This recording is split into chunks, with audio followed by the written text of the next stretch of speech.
খালেদা জিয়া বাংলাদেশকে শুধু দিয়েই গেছেন, আমরা ওনাকে কিছুই দিতে পারি নাই। বাংলাদেশ উনাকে রাষ্ট্রপতি বানায় নিজে সম্মানিত হতে চায়। বাংলাদেশের ইতিহাসে এমন দুই নেতার অভূতপূর্ব অভিভাবকত্ব আমরা আর কোনোদিন পাবো না।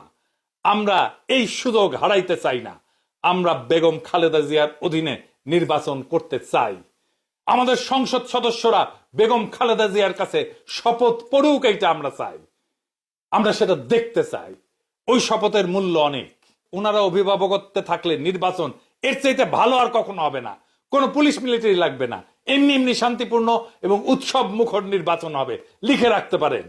এইবার প্রশ্ন, বিএনপির কি হবে? উনি তো চেয়ারপারসন বিএনপির। ন্যাচারালি বিএনপির দলীয় পদে বেগম খালেদা জিয়া থাকতে পারবেন না। প্রেসিডেন্ট হলে সেই পদ ছাড়তেই হবে। তারেক রহমান এখন যথেষ্ট ম্যাচিউরড। উনার দলের পূর্ণ দায়িত্ব নিয়ে আগামী নির্বাচনে দলের নেতৃত্ব দেওয়া প্রয়োজন। উনি হবেন বিএনপির চেয়ারপারসন। আমাদের দেশের যত শঙ্কা সব কেটে যাবে বেগম খালেদা জিয়া যদি প্রেসিডেন্ট হন। খালেদা জিয়া মাথার উপরে আছেন, এটাই আমাদের বড় আশা, বড় ভরসার জায়গা। এটাই বাংলাদেশের নিরাপত্তা। উনি আমাদের আয়ু নিয়ে বেঁচে থাকুন।